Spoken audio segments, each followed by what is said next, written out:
Salaamaaleykum maa ngi tudd Jules Kakawel Mendy man ci yóbbu ko ma njàkku ma wali nu mboos ba ñaama njàkku nu naa leen naa yéen ñëpp waaw je suis artiste slameur poète du nom de JKM. JKM mi ngi jóge ci Jules Kakawel Mendy donc c'est pas du hasard quoi. JKM bi ci tur bi la jóge waaw Blaise merci beaucoup pour invitation bi ci chaîne YouTube Mame Bandit TV. waaw merci beaucoup encore une fois. maintenant JKM mën nañu wax ni loolu dugg ci slam. waaw slam lu ma ci dugal mooy d'abord lu ma poussé ba may bind ba pare laay njëkk a wax ndax lu ma poussé mooy que ni mes parents m'ont très tôt quitté sama yaay bi ma amee 4 ans sama papa bi ma amee 11 ans loolu ma poussé tey ma commencé di bind ndax tey dama doon toog ci néeg bi ma sentir vide ci man quoi ma sentir ne tey am na ñaar nit yoo xamante ne il me manque beaucoup même tey dama daan toog dama koy jooy ba sonn su ma paree ma jël sama dig jël sama feuille ma bind ma génne loo xamante ne moom moo nekk sama lu may loo xamante ne mi ngi sama moo ma jàpp daal ma génne ko parce que il me manque vraiment bilaay loolu tey moo ma poussé ma commencé bind mais début Covid bi 2020 fii Sénégal ma commencé ne pourquoi pas ma bind texte ci Covid bi ma bind texte ma essayé ma def benn enregistrement ma defee enregistrement ma envoyé ko sama quelques grands ak aussi sama quelques amis pour xool après lan laa ci jëlee quoi mais ma gis ne en revanche jël naa ci loo xamante ne ay commentaires yoo xamante ne yu positif la ñu may ma doole ñu encouragé ma ñu gëmloo ma affaire yooyu noonu ci laa commencé jàpp ma ne pourquoi pas ma essayer ma xool lan moo nekk ci biir quoi. d'accord ne bind don la ci man du loo xamante ne. d'accord comme yow le décès de tes parents mooy se refuse daal mooy se refuse exactement mais par rapport ci li nga wax kan mooy sa idole ci slam parce que ñu bëri ay slam dañuy wax souvent Grand Corps Malade comme il est connu Alpha Rogue William Maysa mais yow kan mooy sa idole exactement. waaw man moom ba ma du ma ne am naa idole bu tax ñuy wax idole mais man samay vrai idole pas du ma jël ci côté slam mais ce sont mes parents mais après ba ma commencé di xam ne li may def ni slam la tudd ma commencé dugg chaîne YouTube di xool les slam mais mu gis benn champion bi ñuy wax Alpha Rogue que son âme repose en paix champion d'Afrique léegi ma xool ay vidéo mais ma gis ne oh macha allah kooku vrai ndaanaan la quoi. comme yow dangaa bi ngay commencé bind xamoo ni li ngay def ni que slam la. franchement dangaa bind pour bind rek. dama bind pour bind mais format kii comme poésie laa ko def quoi rime yi affaire yooyu noonu mais xamoon ne c'est du slam quoi. c'est ça léegi ma gis Alpha Rogue nu muy déclamer neex ma lu muy joxe ci scène mu nekk loo xamante ni ça me va au cœur waaw mu neex ma trop. Grand Corps moom yàggoon naa ko di xool nii rek mais je savais pas aussi que c'était du slam mais en même temps instant yi ak ay William là nice quoi c'est cool. d'accord exactement actuellement parce que 2020 nga commencé mën naa wax ni au mois de mars Covid 19 la ba tey ñaata texte nga bind. bon texte yi je sais pas texte xaw na bëri. xaw na bëri quoi wax dëgg yàlla waaw. comme daanaan nga quoi. non même pas. d'accord est-ce que on peut goûter en tout cas sa texte benn texte boo xamante ni tu as parlé peut-être de nos défunts ou bien qui se vécu ou bien en tout cas mel ñu benn texte. texte bu mu doon baax na vu que en ce moment ñu ngi Sénégal te Sénégal ku wax Sénégal xam ne Sénégal moom dëgg fa yàlla y a des choses qui ne va pas quoi. Donc je vais essayer de faire un texte. Je pleure. Oui, je pleure cette vie. Cette vie qu'on vit qui nous sourit parfois et tue. Cette vie qui nous rend fort parfois et qui nous diminue. Chez moi, certains papas imposent leurs fils de se marier.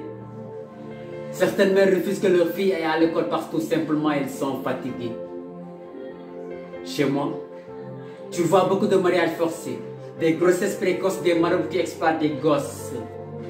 Ici, c'est la méchanceté qui règne, c'est le sang noir qui coule dans nos veines.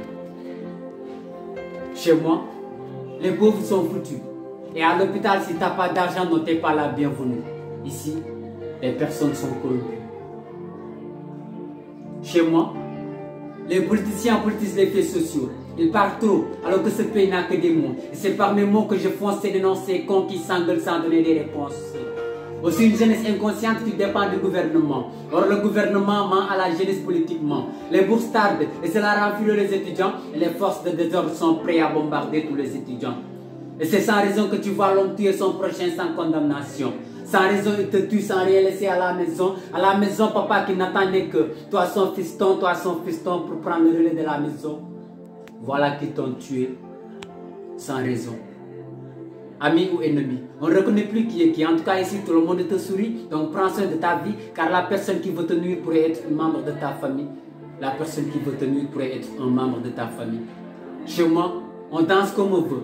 On danse jusqu'à même dépasser le rythme du tam-tam. Avec une température très élevée, les cœurs commencent à faire bim bam. C'est chez moi que tu vois un taux de chômage élevé. Les jeunes crient, mais il n'y a personne pour les ravigoter. Mais ces gens exagèrent car ici, il n'y a pas de ce métier. Ces gens exagèrent car ici, il n'y a pas de ce métier. Chez moi, des jeunes filles ou des appartements. Après le sexe, c'est l'avortement. Peu importe clandestin ou médicalisé, en tout cas. Peu importe. En tout cas, elles le feront sûrement. Oui, chez moi, il y a tout. JKM. Slam. Slam. Slam à vous. Alors, mën nga ñëw nga wax ñu lan nga bëgg a wax exactement le message d'ailleurs ñëpp comprendre exactement li nga bëgg a wax, mais on dit que seul l'auteur est capable d'expliquer ce qu'il a écrit. waaw mooy li ma la wax début balaa may commencer ce texte bi dañ nekk si dëkk boo xamante ne dëkk bi ça va pas du tout.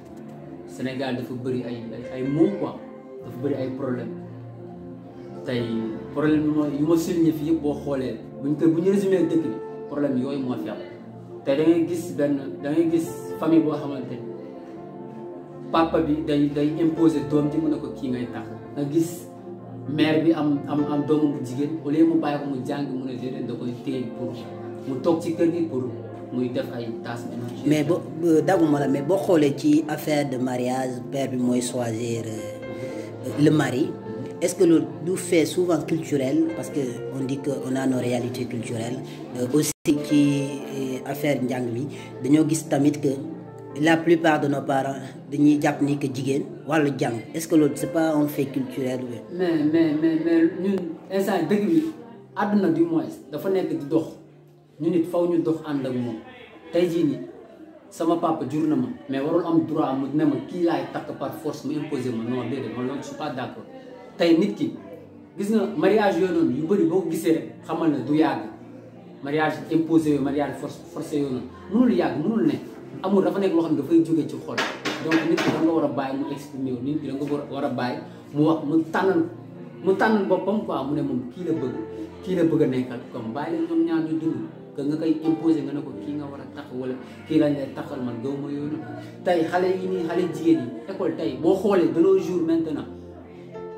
Les mères sont les filles boo xoolee de nos jours léegi jigéen ñi ñooy gën a ñàkk école ndax léegi fii jigéen ñoom elles sont conscientes quoi, elles sont conscientes du moins xam nañ bu baax li ñuy def xam nañ ne bu baax ni tey ñoom lu ñu dugal seen bopp mooy que ni ñoom buñ jàngul tey duñ leen tax wala ku leen di tax fii nii léegi affaire yi ñoom ñoo ne parité donc 50-50 la war a mën a doon tey jii nii ñoom.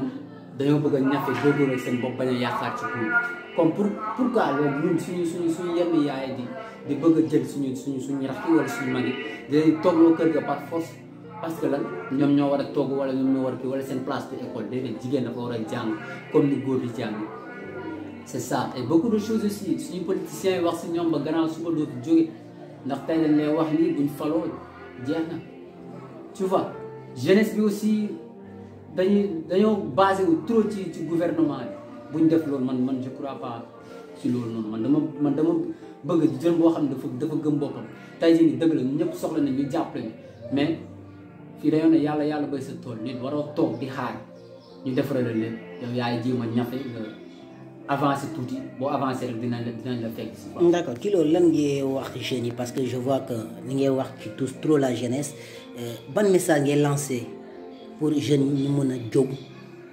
waaw ñu bañ a toog. waaw ñu bañ a toog man loolu laa gëm quoi bu ñu toog bu ñu xeeb dara y a pas de sot métier ici fii c'est que xam nga ñu lan mooy suñu problème dañuy taamu liggéey dañuy taamu parce que dinañ gis yenn ay liggéey boo xamante ne ñoom comme benn JK mën na gis benn liggéey mu minimiser ko te pourtant amaana bu ko jàppoon ci loolu noonu fii ak peut-être. dernier mot de la fin et. waaw di leen remercier waat encore une fois. di leen wax ne pour ngeen abonné ci chaîne YouTube bi Mame Bandit TV waaw yaa ngi jàppale aussi jeune slameur jeune artiste yu fi nekk comme genre JK donc loolu dama ci remercier aussi ku ma mën a jàppale aussi mu jàppale ma ndax soxla naa ko tey en ce moment avec mes instruments je fais avec les moyens du bord ndax tey am na yoo xamante ne maa ngi koy soxla mais c'est pas facile quoi. yalwaan ma nag mais aussi ku ma jàppale ma jël aussi di saluer tous les slameurs aussi les slameurs de l'éternel maa ngi siyaar ñëpp waaw merci beaucoup. D'accord merci JKM. Merci.